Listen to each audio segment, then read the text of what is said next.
예, 이제는 18절부터 31절 말씀까지 하나님 말씀 전하겠습니다. 이제 여기서 18절 보니까 스볼론은 죽음을 무릅쓰고 생명을 아끼지 아니한 백성이요 납달리도 들의 높은 곳에서 그러하도다 이렇게 나와 있잖아요. 그러니까 여기서 지금 스볼론 지파와 납달리 지파가 함께 야빈의 그 야빈을 공격하는 것을 보여주고 있는 것이죠. 철병거 900승을 빈손으로 달려가 그들을 죽이는 사건입니다. 바로 또 위에 어제는 참석을 해야 되는데 참석하지 않는 사람들을 쭉 보았고, 그 다음에 또 오늘은 그와 대조적으로 너무나 열심히 싸웠던 그 지파를 보여주고 있는 것입니다. 그렇기 때문에 그 지파를 이렇게 아주 극단적으로 비교를 하고 있는 것이죠. 그래서 19절에 열왕이 와서 싸울 때에 가나안 열왕이 여기서 이제 열왕이라 그러면 가나안 북부 지역에 있는 여러 왕들의 연합체를 말합니다. 연합체를 말하는데 열왕이 무깃도 물가 다낙에서 싸웠으나 도는 탈취하지 못하였도다. 여기 무깃도는 여러분들이 그 눈치채셨듯이 싸우다가 어떻습니까? 싸우다가 그 질퍽질퍽하는 그 강, 기손강이 바로 무깃도 강이에요. 무깃도 강이라 그러기도 하면서 또한 기손강이다 그렇게 이야기한 것입니다. 싸웠으나 돈은 탈취하지 못했다. 이제 이 말은 뭐냐 그러면 이 야빈의 군대들은 그러니까 당시의 전쟁은 뭐냐 그러면 가서 물건을 빼앗는 거예요. 물건을 빼앗는 거, 약탈하는 거. 쉽게 말하면 그때는 국가들이 해적이죠. 해적 또는 산적. 뭐 특별한 대의 명분이 있어서 전쟁하는 게 아니라 가만히 있다가 이스라엘 백성들이 추수 때 가까워지면 가서 쓸고 들어가 가지고 그냥 가져오는 겁니다. 여기서 무슨 대의 명분이 있거나 무슨 땅에 대한 분쟁이 있거나 그게 아니에요. 들어가서 그냥 약탈을 하는 것이죠. 약탈을. 그 옛날에 그 옛날 역사를 보면은 몽고인들이 어느 나라를 좋아했다 했습니까? 왜 그렇게 몽고라는 나라는 지금도 몽고인들이 300만 밖에 안 되거든요. 지금도. 몽고인들은 그때나 지금이나 숫자가 적었습니다.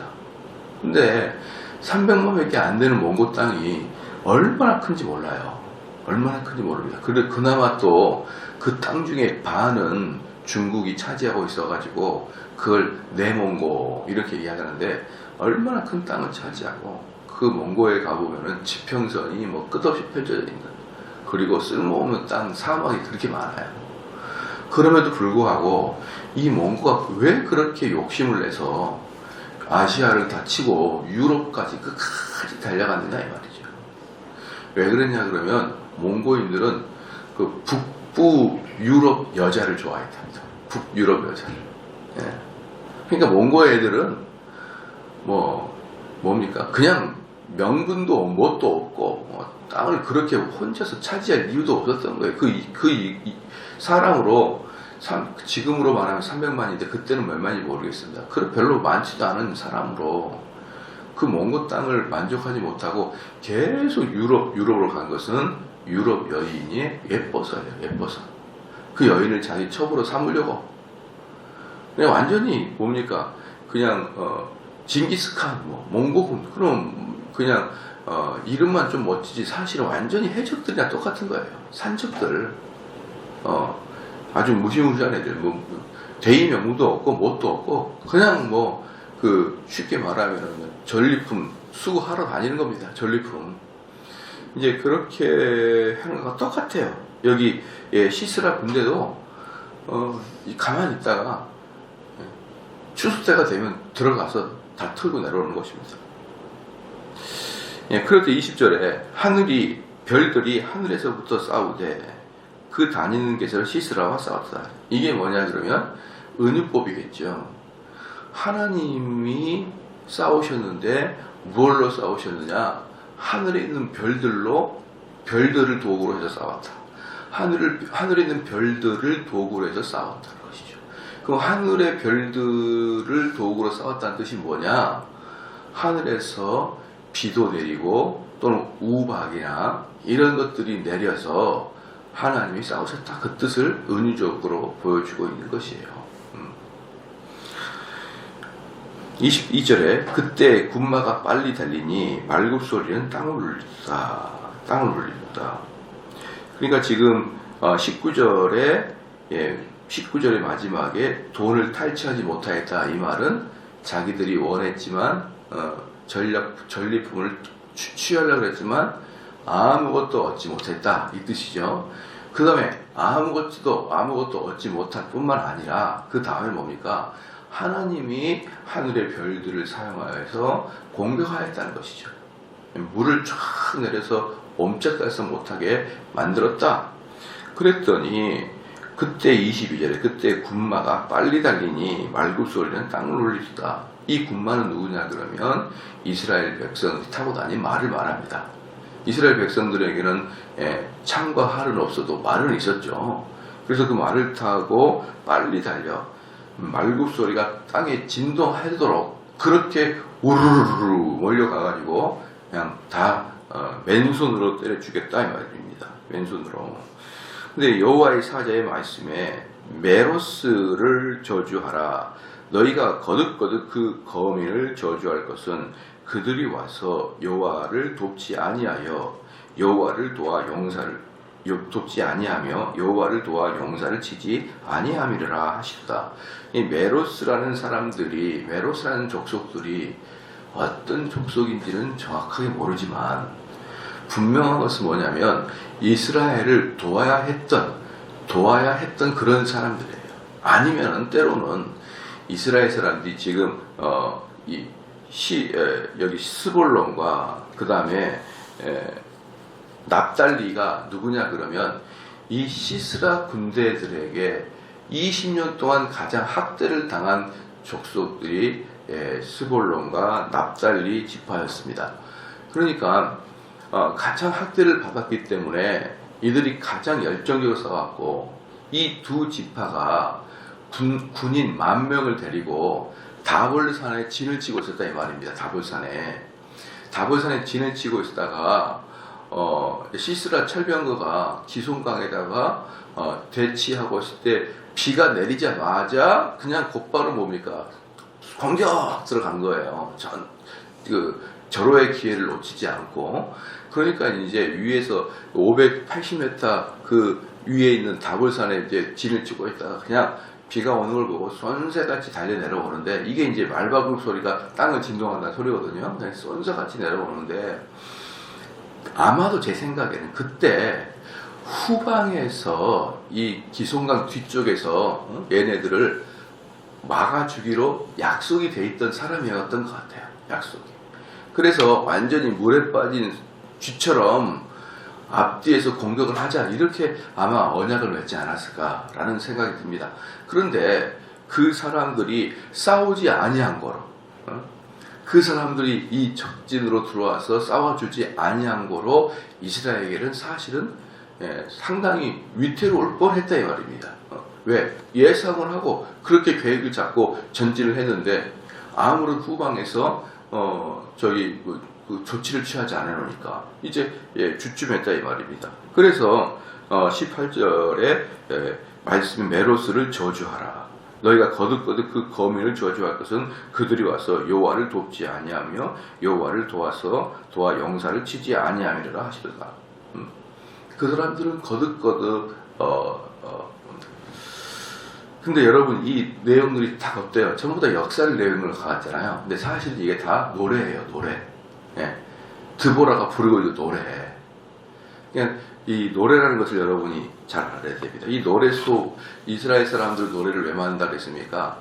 이게 그 당시에는 그 양피지에다가 글을 쓰지 않습니까? 양피지에다가. 그렇기 때문에 이 성경이 각 집에 하나씩 빛이 돼 있기는커녕, 응? 각 집에 하나씩 빛이 돼 있기는커녕 회당에도 성경이 없는 곳이 수두룩합니다. 회당도 좀 큰 회당에만 성경이 있는 거예요. 왜? 양피지 두루마리에다가 성경을 쓰려면 얼마나 많은 양피지 두루마리가 있어야 될까요? 그래서 이스라엘 사람들은 그 양피지를 모으기 위해서 큰 방이 따로 필요했었습니다. 그러면은 오늘은 시편의 양피지 갖고 와서 쭈르르 펴서 읽는 거예요. 그러니까 구약만 하더라도 양피지의 양이 엄청나게 많았었어요. 그러면 그 양피지에다가 글을 복사할 수 있는 게 아니라 서기관들이 친히 책을 보고 그대로 이렇게 필사하지 않습니까? 그러면 그 당시에 최고의 학자들은 누구냐면 성경을 필사하는 자들이었어요. 그렇죠? 성경을 필사하는 최고 학자였기 때문에 만약에 창세기 한 권을 필사하려 그러면은 서기관들이 엄청나게 많이 필요합니다. 그러면 그 월급이 얼마일까요? 어마어마한 거예요. 어마어마. 그렇기 때문에 성경을 구약 성경을 이스라엘 사람들이 필사해가지고 자기 회당에 놔둔다는 것 자체만 해도 현대 말로 수십억, 수백억이 걸리는 겁니다. 그런데 어떻게 그 당시에 시골에 있는 회당에서 그 성경을 갖다 놓을 수가 있겠습니까? 개인 집에는 고사하고. 그렇기 때문에 사람들은 평생 이 두루마리 성경 한번 못 보고 죽을 수가 있습니다. 그럼 이스라엘 사람들은 뭘 해야 됩니까? 암기를 해야 됩니다. 암기. 암송을 할 수밖에 없는 거예요. 그래서 이스라엘 사람들이 어릴 때부터 모세 오경을 그렇게 계속 암기하는 이유는 뭐냐 그러면 볼 책이 없어서 그러는 거예요. 책 볼 게 없어가지고. 그래서 암기를 하는 수밖에 없는 겁니다. 그래서 종교개혁 당시 때도 마틴 루터나 찌비끌리가 그렇게 신약을 다 암송했거든요. 그렇게 했던 이유도 뭡니까? 책이 없었기 때문에 그러는 거예요. 그래서 종교개혁 당시에 구텐베르그 활자가 완성됨으로 종교개혁이 성과를 이뤘다라고 평가하는 경우가 거의 정설입니다. 정설. 그 전에는 구텐베르그와 같이 활자를 찍어낼 수 있는 기술이 없었어요. 그러니까 그 구텐베르그의 활자가 완성된 것이 종교개혁을 완성시켰다라고 말할 수 있을 정도로 그때 철자와 활자가 그렇게까지 중요했다 이 말입니다. 그런데 하물며 이때 당시에 무슨 성경이 어디 있게 있었습니까? 전부 양피지지. 구텐베르그 시대 때는 아주 활자가 완성되기 전에는 어때요? 종이는 있었어요. 그래서 그 책을 전부 다 그때 학자들이 썼죠. 다 하나씩. 그러니까 그것도 되게 고가지만 그 종이가 아니라 양피지에다가 서기가 있었다. 그건 어마어마하게 비싸기 때문에 이스라엘 사람들은 성경을 보지도 못하고 심지어 회당장도 성경을 못 보는 경우가 허다했습니다. 그래서 회당장도 1년에 한 번씩 큰 회당에 가서 필사를 보고 그랬었던 거예요. 그렇기 때문에 이들이 시로 이렇게 남기는 이유는 뭐냐?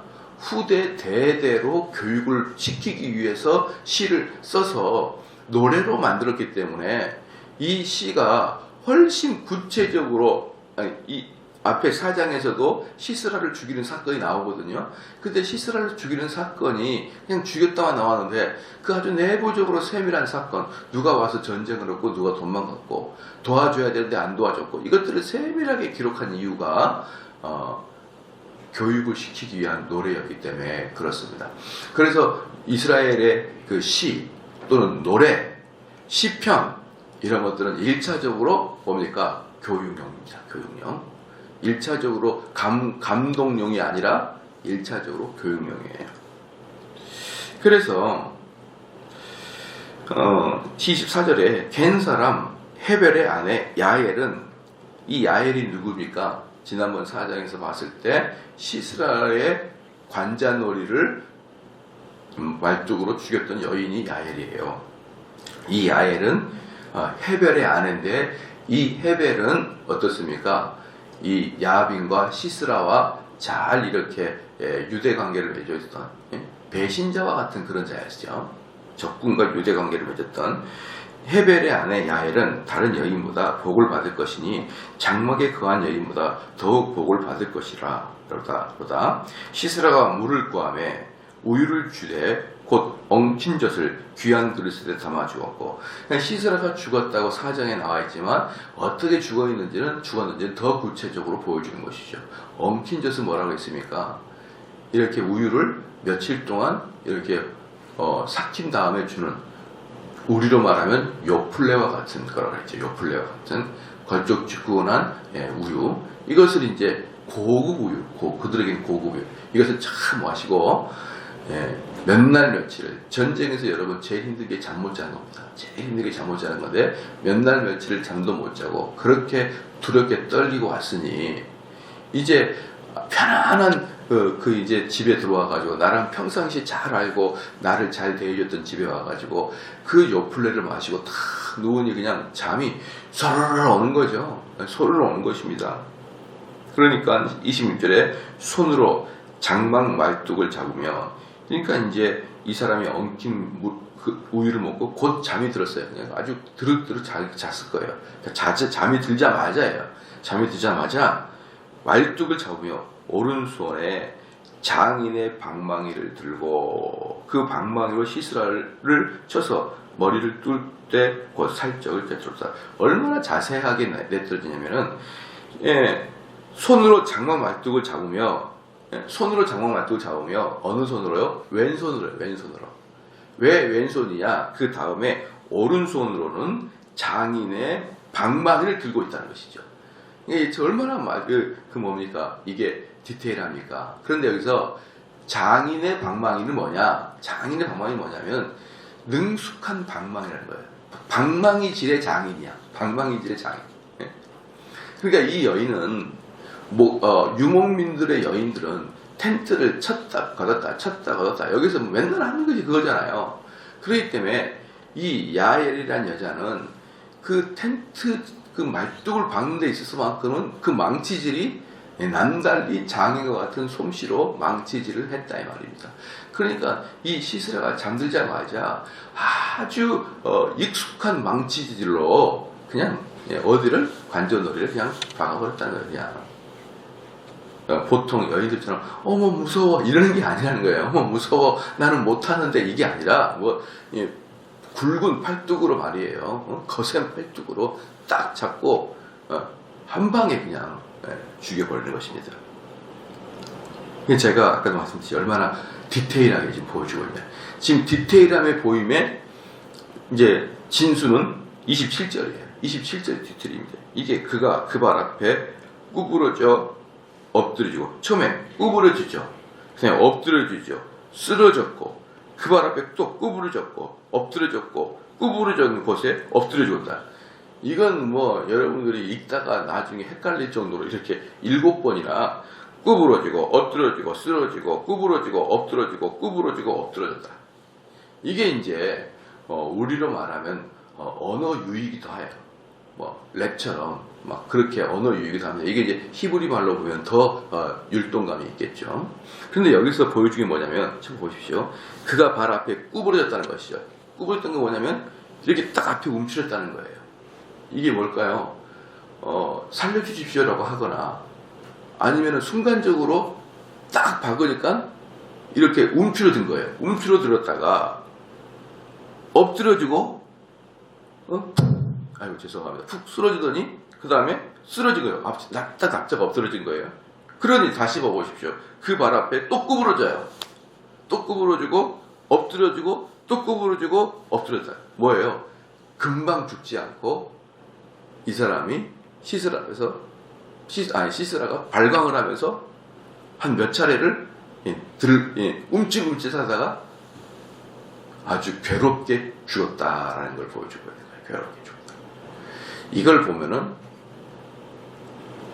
한 방에 쳐서 땅까지 온 게 아닌 것 같아요. 땅까지 온 게 아니고 땅까지 박힌 것은 그 다음에 몇 번 더 박았다는 느낌이 들어요. 왜? 쓰러지고 막 발광을 했으니까.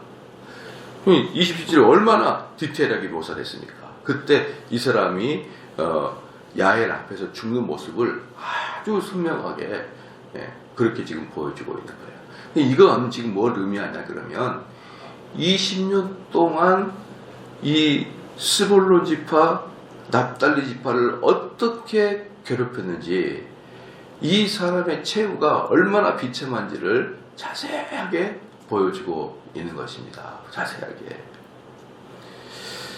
이제 갑자기 27절까지는 이렇게 비참한 이야기가 나오다가 28절에 갑자기 분위기가 확 바뀌어서 시스라의 어머니가 딱 나와요. 이 시스라의 어머니는 창문 밖으로 바라보면서 부르짖기를 뭐라고 하냐 그러면, 살창에서 부르짖는다. 이게 뭐냐 그러면, 큰 궁궐이나 집 저택을 말합니다. 그 집에 큰 그 살이, 창문이, 큰 창문에 살창이 있는 그런 창문에 딱 앉아서 부르짖다. 이건 뭐냐면 크게 걱정하면서 소리를 짓는 뜻이에요. 노래를 부른다, 이런 뜻도 됩니다. 그의 병거가 어찌하여 더디 오는고, 그의 병거가 어찌하여 더디 구는고 하며. 그러니까 시스라 어머니가 뭐라고 하냐면 창가에 앉아가지고 우리 아들이 왜 이렇게 늦게 오냐? 왜 이렇게 늦게 오냐? 이때는 어떤 때입니까?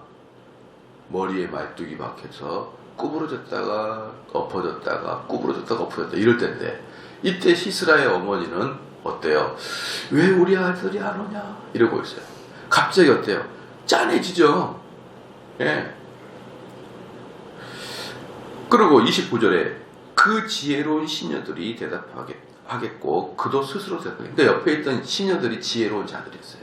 시녀들이 머리가 똑똑한 자들인데 그들이 옆에 있으면서 그 여인에게, 어머니에게 말을 합니다. 그리고 그 어머니도 동의를 하고 있었어요. 뭐라 그러냐? 그들이 어찌 노량물을 얻지 못하였으라. 그것을 나누지 못하였으라. 이게 뭐냐 그러면, 그 시녀들이 뭐냐면, 시스라는 20년 동안 나가면은 이겨서 그 전리품을 걷어오는 거예요. 나가면은 20년 동안, 왜 완전히 군대의 전문가니까 나가면은 그냥 전리품을 얻어오니까 전쟁에 나가서 진다는 개념이 단 한 번도 없어요. 진다는 개념. 예. 우리 교인들은 가끔 보면은 참, 우리 교인들은 그 복에 겨웠다, 그런 생각이 가끔 하는 게 뭐냐면, 어쩌다가 제가 힘들어가지고 설교가 좀 뭡니까, 좌충우돌 될 때가 가끔은 있어요. 이게 저도 잘 안 잡히고 맥이 안 잡히고 돼서, 그럴 때는 왜 이렇게 설교가 저러실까, 그런 눈빛을 보내줘요.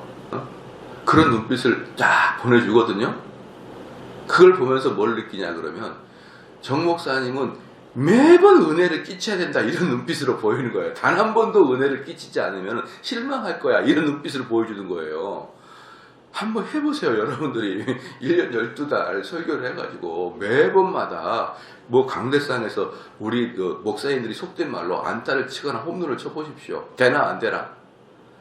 제일 좋은 타자들도 3할 때면 돼요.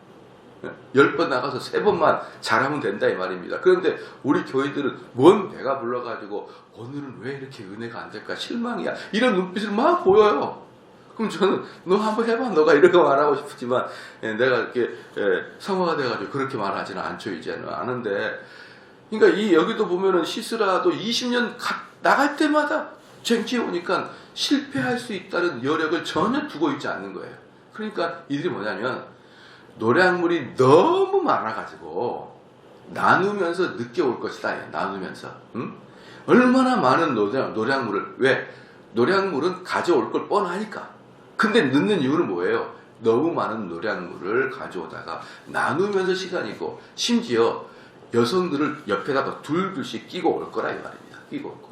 이래가지고 첩으로도 올 것이요, 식모로도 올 것이고, 엄청나게 많이 데리고 올 것이다. 걱정하지 말자, 이렇게 이야기할 것입니다.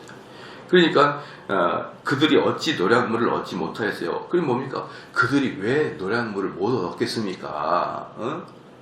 그것을 나누지 못하였어야 사람마다 한두 처녀를 얻었으리로다. 시스라는 채색 옷을 노력하였으리니 그것은 수놓은 채색 옷이로다. 곧 양편에 수놓은 채색 옷이리니 노력한 자의 목에 꾸미리로다 하였으리라. 여러분, 여기서 채색 옷이 뭐냐 그러면요, 우리로 말하면 비단옷이에요. 비단옷. 비단옷인데 모르겠습니다. 이게 저는 그런 이 사사기 시대 때도 혹시라도 중국이랑도 무역을 했을 수도 있겠다는 생각이 들어요. 왜? 그때 비단옷은 중국의 전매 특허였으니까. 여러분, 비단이 저기서 나오죠? 누에에서 나오는 거죠? 누에. 그렇죠? 그러니까 서양은 모카였습니다. 모카. 그 서양은 양털. 그리고 중국은 비단. 근데 이 비단을 만드는 그 기술을 중국이 철저히 보완해 가지고요 3000년을 밖으로 그 노하우를 보내지 않았답니다. 3000년을. 예. 그러니까 이 유럽에 있는 사람들은 고대부터 로마 시대도 그래. 로마 시대도 고대 때부터 교황이나 주교나 왕들은 중국제 비단으로 옷을 입었어요. 중국제 비단으로. 그러니까 이 최고 높은 사람들만 비단으로 옷을 입었습니다. 그리고 중국은 그것으로 떼돈을 벌었어요. 그 비단으로. 그 누에에서 어떻게 그 실을 뽑아낼 것을 누가 알았겠습니까? 그것으로 3000년간을 그 이익을 본 겁니다. 그런데 이 시스라가 그 채색 옷을 노랗게 올 것이다. 이런 거예요. 어마어마한 부자가 된 거죠. 이제 그들이 느끼기에 곧 양편에 수놓은 채색옷이라. 근데 채색옷인데 그냥 하는 게 아니라 양편에 이렇게 탁 술을 놔가지고 말이에요. 이게 아주 뭐 최고급품이다 이거죠. 노랗한 자의 목에 꾸미려다 하였으리라. 여호와의 주의 대적은 다 이와 같이 망하게 하시고 주를 사랑하는 자는 해가 힘있게 도든갑게 하시옵소서 하니라. 그 땅에 40년 동안 태평하였더라. 그러니까 제가 저번에도 말씀을 드렸지만 하나님은 정말 확실하게 처벌합니다. 확실하게 마무리를 져요. 뭐냐? 시스라 어머니와 또 시스라의 주변에 있는 그 지혜로운 그 처녀들, 그리고 하여튼 그 근방에 있는 이 시스라의 어머니를 대표적으로 보였지만 여기 군대에 참여했던 수많은 집에서 기다리는 가족들, 얘네들을 어떻게 가장 비참하게 만듭니까? 나가서 우리 아들이 죽는 것도 잘 모르고 죽어가고 있는 그 순간에 우리 아들이 일확천금을 벌어서 오겠다, 이렇게 실컷 마음을 높인 다음에 한 방에 그냥 진멸을 당했다는 것을, 그 패전 보고를 함으로 모든 사람이 슬픔이 배가 되도록 만들어버립니다. 시도하고 실패하고 그러면 덜 속상하는데 20년 내내 단 한 번도 실패도 없이 하다가 나갔다 그러면 우리 자랑스러운 아들이, 아주 우리 어디다가 이야기해도 손색 없는 그 아들이 나가서 또 일확천금을 걸어올 것이라는 그런 희망감에 쌓여있는 그 부끄러운 마음에 아들까지도 처참하게 죽여버린 것이죠. 제가 지난번에 말씀을 드렸듯이 그 요단강 변에 딱 진을 치고 있었다 그랬어요. 혹시 기억나십니까? 이스라엘 사람이 진을 치고 있다가, 진을 치고 있는 이유는 두 가지라고 했습니다. 사람들이 그쪽으로 도망갈 것이고, 또 하나 도망가다가 요단강을 건너서 도망가게 되면은 자기 나라의 본거지에다가 신고하게 되므로 본 진영이 전투에 참여할 수 있으니까 한 사람도 못 나가게 요단강변에다가 진을 치고 있었다라고 설교를 해드렸는데, 여기 보니까 정확하게 증거가 나오죠. 단 한 사람도 패전을 전달도 못해줄 정도로 전멸을 당했어요. 전멸을. 그들이 전쟁에서 진멸을 당할 때까지 어느 누구도 자기 본국에다가 전해주지도 못하고 다 토갈에 든지로 만들어가지고 한 명도 남기지 않고 다 죽였습니다. 하나님의 진노하심은 항상 이런 식입니다. 우리가 가장 행복하다고 할 때, 내가 가장 절정에 도달했을 때, 그때 쳐야 가장 충격을 받거든요. 그래서 불량한 자의 성장은, 불량한 자의 성공은 뭡니까? 높이 올라가 가지고 한 번에 뛰어내리려고 계단으로 올라가고 있는 거예요. 높이 올라갈수록 어떻습니까? 죽을 확률이 훨씬 높죠. 그래서 그 사람이 불량하지만 하나님을 대적하지만 승승장구하게 올라가도록 올려놓은 다음에 한 방에 밀어버립니다. 그래서 우리는 오히려 우리가 죄를 졌을 때 그때 우리를 책망해 주는 게 훨씬 은혜인 거예요. 우리가 죄를 짓고 있는데 오랫동안 우리의 죄의 책망이 없을 때는요, 오히려 심각하게 두려워야 됩니다. 그리고 마지막에 그 땅에 40년 동안 태평하였더라. 이 뜻이 뭐냐 그러면 그 이후로 드보라가 40년을 더 살았다 이 말이에요. 그리고 40년을 더 살 동안에 이스라엘 사람들은 죄를 짓지 않고 살았다. 그런 뜻인 것입니다. 사랑하는 성도 여러분, 여러분들은 이 말씀을 듣고 여러 가지 각도로 여러분에게 적용을 해봐야 될 것입니다. 기도하시겠습니다.